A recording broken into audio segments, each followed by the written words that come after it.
Assalamualaikum warahmatullahi wabarakatuh. Selamat pagi semuanya.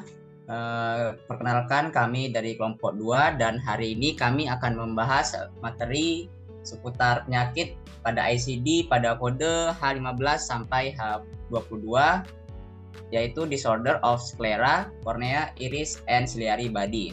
Sebelum memasuki materi, kami ingin mengucapkan terima kasih kepada dosen pengampu Pak Demiawan Rahmata Putro Mudiono, SST MKes. Baik, sebelum memulai materi, izinkan kami untuk memperkenalkan diri terlebih dahulu.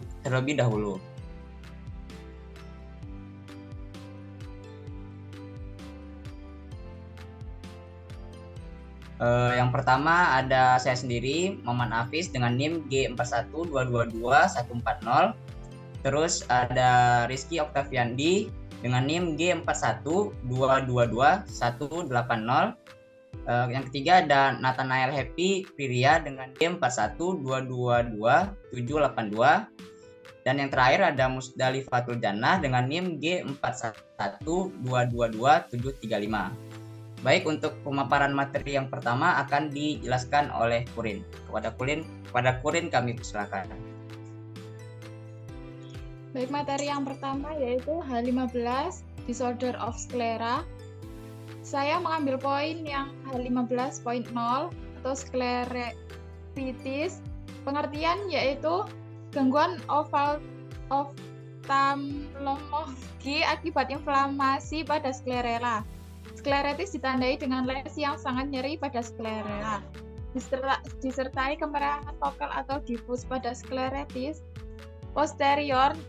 Nyeri dapat disertai dengan penurunan visus atau gangguan lapang pandang. Episkleritis umumnya dapat menyebabkan nyeri atau hanya menimbulkan nyeri minimal. Nodul atau pembuluh darah yang muncul bisa digerakkan, serta kongesti pembuluh darah lebih superficial dan kabur dengan pemberian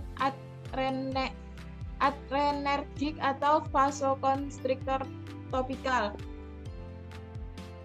Patofisiologinya, skleritis tidak terlepas dari anatominya. Skleritis menyelimuti bagian luar bola mata dari kornea sampai dengan nervus opticus. Pada bagian posterior, lapisan terluar sklera berhubungan dengan lapisan dura dari saraf opticus dan lapisan bagian dalamnya diteruskan menjadi lamina cribrosa. Sklera berfungsi mempertahankan struktur bola mata dan sebagai tempat perlekatan otot-otot ekstraokular. Sklera terdiri dari 3 lapisan, yaitu episklera, stroma, dan lamina fusca. Episklera merupakan lapisan yang menyelimuti sklera, yang berada di antara konjungtiva dan sklera, yang terdiri dari jaringan penyambung yang mendapatkan perdarahan dari arteri ciliaris anterior dan membentuk plexus episklera, serta kaya akan pembuluh darah. Yang selanjutnya yaitu H16, keratitis. Saya mengambil poin H16.0 atau corneal ulcer. Pengertian ulkus kornea adalah efek pada epitel kornea sampai dengan lapisan stroma yang ditandai dengan infiltrat supuratif dan diskontinuitas jaringan kornea. Ulkus kornea berpotensi mengancam penglihatan dan digolongkan sebagai kegawatan okular. Ulkus kornea dapat berhubungan dengan infeksi bakteri, virus, parasit, atau jamur. Ulkus juga dapat disebabkan karena non-infeksi, seperti kondisi autoimun, defisiensi vitamin A, keratis terekspos, dan trauma. Next.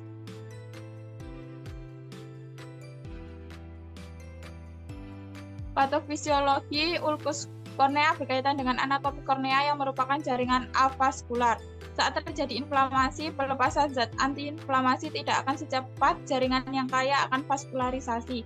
Selain itu, lapisan kornea, khususnya membran Bowman, tidak dapat regenerasi. Kedua hal ini menyebabkan kerusakan yang irreversibel pada epitel kornea, sehingga pada proses penyembuhan dapat terbentuk jaringan perut dan gambaran opak.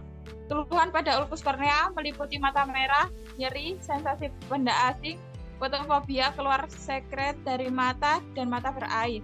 Pemeriksaan mata anterior menunjukkan efek pada epitel kornea yang mungkin disertai dengan kekeruhan kornea.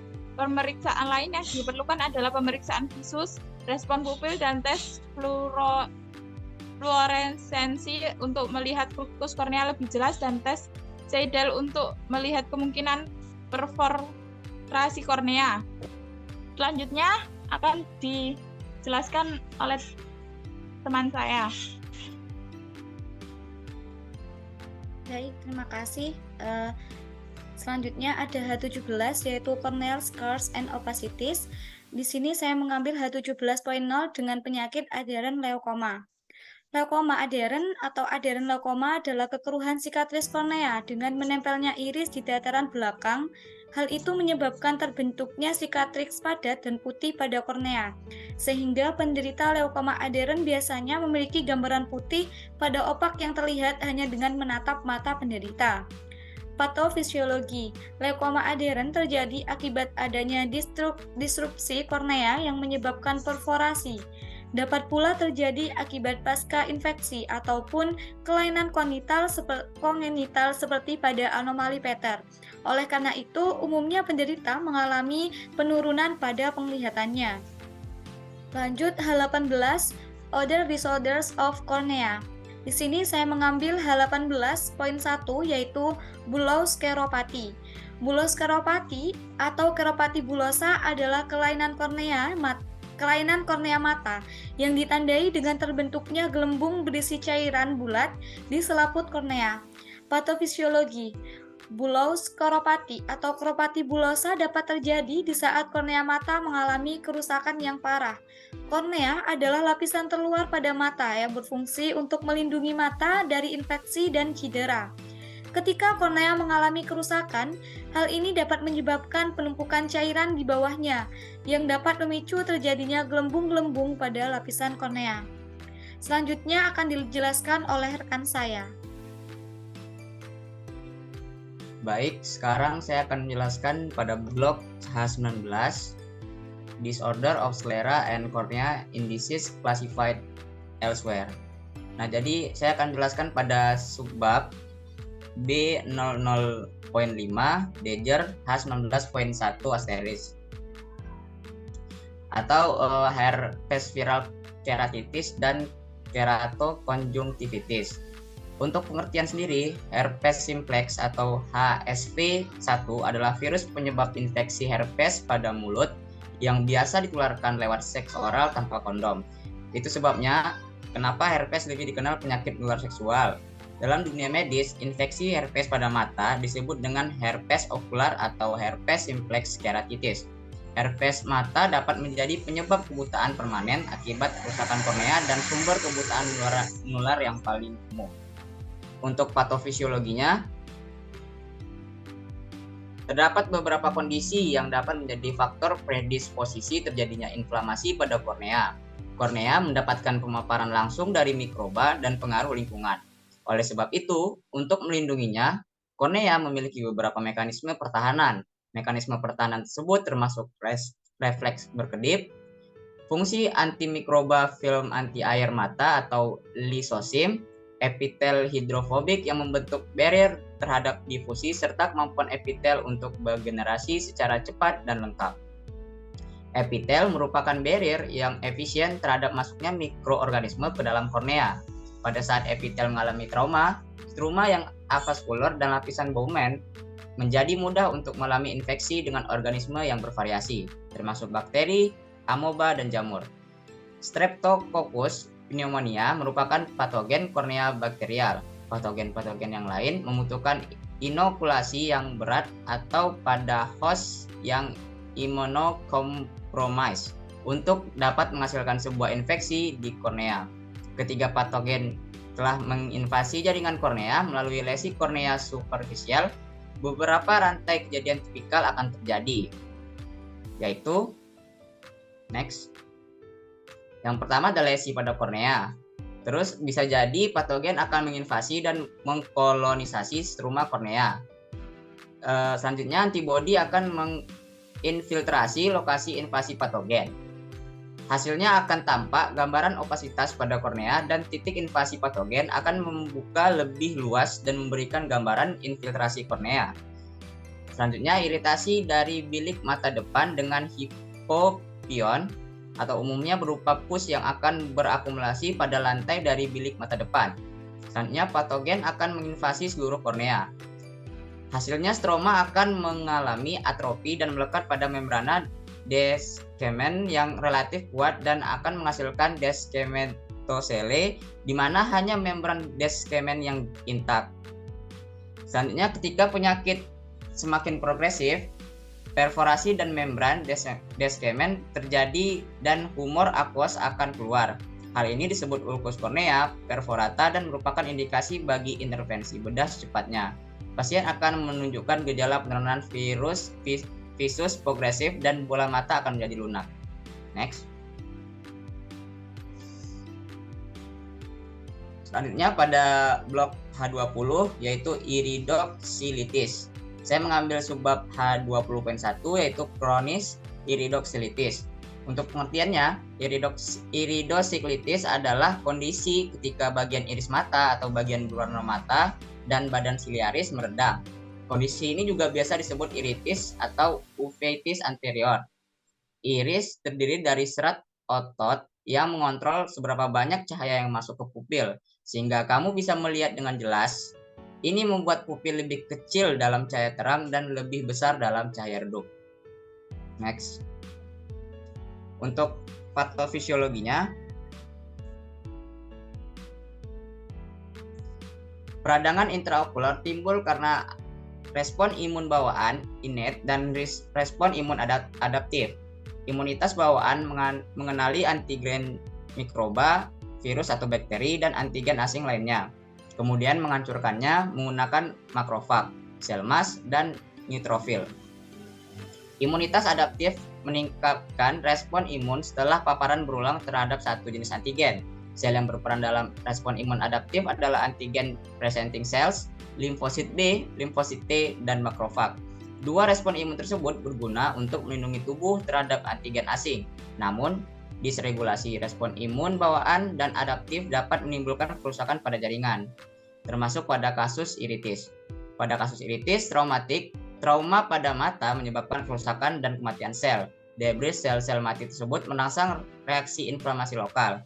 Reaksi inflamasi ditandai dengan peningkatan permeabilitas pembuluh darah yang mengakibatkan mediator inflamasi dan sel darah putih keluar ke kamera okuli anterior atau KOA. Pada iritis non-traumatik akibat infeksi, timbul reaksi imunitas terhadap antigen mikroba yang kemudian menimbulkan kerusakan pada sel-sel dan pembuluh darah traktus uvea atau iris termasuk dalamnya. Di kasus penyakit autoimun, reaksi hipersensitivitas berperan dalam kerusakan pada traktus uvea. Untuk selanjutnya akan dijelaskan oleh teman saya. Selanjutnya H21, Other Disorder of Iris and Ciliary Body. Di sini saya memilih kode H21.0 yang dimana itu hifema. Hifema ini merupakan kondisi berkumpulnya darah di dalam bilik mata depan atau ruang antara kornea dan iris. Darah dapat menutupi sebagian besar atau seluruh iris dan pupil, sehingga menghalangi penglihatan kita sebagian atau bahkan seluruhnya. Yang selanjutnya adalah patofisiologi dari hifema. Hifema terjadi akibat robekan pembuluh darah badan siliari dan atau iris, sehingga sel darah terakumulasi pada ruang anterior mata. Hifema merupakan suatu kondisi adanya akumulasi sel darah merah pada ruang anterior mata. Hifema dapat terjadi akibat trauma maupun terjadi secara spontan. Selanjutnya akan dijelaskan oleh teman saya. Di sini poin H22, disorder of iris and ciliary body and disease classified as elsewhere. Di sini saya mengambil H22.0 Dejer tentang iridosiklitis disebabkan oleh herpes viral atau herpes simplex infection. Herpes simplex atau HSV Satu adalah virus penyebab infeksi herpes pada mulut yang biasa ditularkan lewat seks oral tanpa kondom. Herpes mata disebabkan oleh virus herpes simplex tipe 1 yang menyerang kelopak mata, iris, kornea, retina, dan konjungtiva atau lapisan tipis yang melindungi bagian putih mata. HSV tipe 1 merupakan penyebab utama herpes oral. Virus herpes ini yang menyerang mata ini menyebabkan peradangan mata atau keratitis. Virus herpes ini aktif menginfeksi di lapisan epitel kornea yang paling tipis. Selain itu, virus herpes simplex dapat mempengaruhi lapisan kornea yang lebih dalam atau yang dikenal sebagai stroma. Jenis herpes ini disebut dengan keratitis stromal. Herpes mata jenis ini lebih serius daripada keratitis epitel karena dapat merusak kornea mata yang cukup parah, bahkan menyebabkan kebutaan.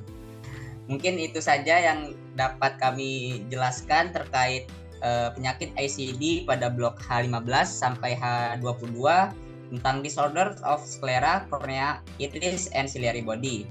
Apabila ada kesalahan kami mohon maaf. Kami akhiri. Wassalamualaikum warahmatullahi wabarakatuh.